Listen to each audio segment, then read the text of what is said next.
এই আওয়ামী লীগের সরকারে এই দেশটাকে বিরোধ করে দিয়েছিল। আজকে আমাদেরকে মনে রাখতে হবে, বহুত লড়াই সংগ্রাম করে, আন্দোলন সংগ্রাম করে, মামলাকে জেল করে আজকে আমরা এই ধার প্রান্তে এসেছি।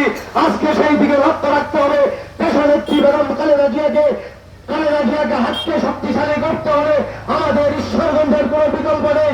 সেই দেশ আজকে সারা এমপি আমাদের শাহ নুরুল কবির শাহীন ভাইকে আগে যেভাবে আপনারা সুন্দরভাবে এবং রাজনৈতিক ভাবে নির্বাচিত করেছিলেন, সেইভাবে নির্বাচিত করতে হবে।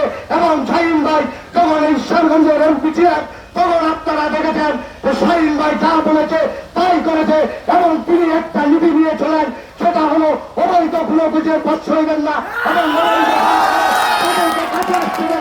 সেই দিকে আমাদেরকে মনে রাখতে হবে। আজকে আমরা শাহীন ভাই সহ আমরা সহ যে জেল কেটেছি, মামলা খেয়েছি, আজকে দেখেন যারা জেল কাটেন নাই, মামলা খেয়েছেন শুধু, তারা আজকে পদ পদবীর মধ্যে এসেছে। আজকে সেই দিকে আমাদেরকে প্রতিবাদ চালাতে হবে যে লড়াই সংগ্রাম আন্দোলন করেছি আমরা, কিন্তু পদ পদবী নিয়ে তারা ঘরে বসে তারা আন্দোলন করেন নাই, সংগ্রাম করে নাই।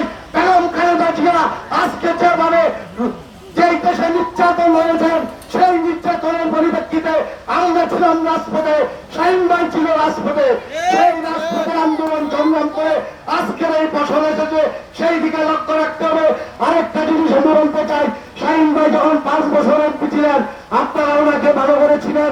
আমরা বিভিন্ন ইউনিয়নে বিভিন্ন জায়গায় মিছিল মিটিং করে আসছি, প্রত্যেকটা লোকের প্রিয়তা যে শাহীন ভাইকে যে নির্দেশনা, সেই নির্দেশনার পর নির্দেশনা উনি দেন, সেই নির্দেশনার মাধ্যমে ওনাকে আমরা যাতে আবার এমপি দেখতে পারি। যে লোককে আমরা চিনি না জানি না, এইরকম লোক যদি আসে ঈশ্বরগঞ্জের এমপি হয়, তাহলে আমরা কোথায় যাবো? আমরা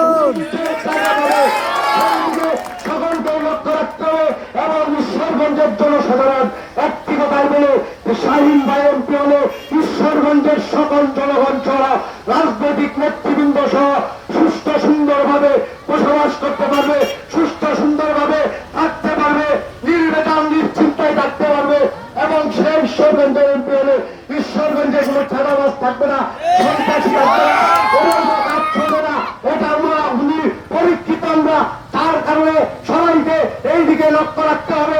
এবং আমি আশা করবো যে সবাই ঐক্যবদ্ধভাবে আজকে শাহীন ভাইয়ের মাধ্যমে আমরা যে কর্মসূচি আসবে, সেই কর্মসূচি আমরা পালন করে দেব। এই আশা আহ্বান থেকে সকলকে ধন্যবাদ জানিয়ে আমি আমার বক্তব্য এখানে শেষ করছি।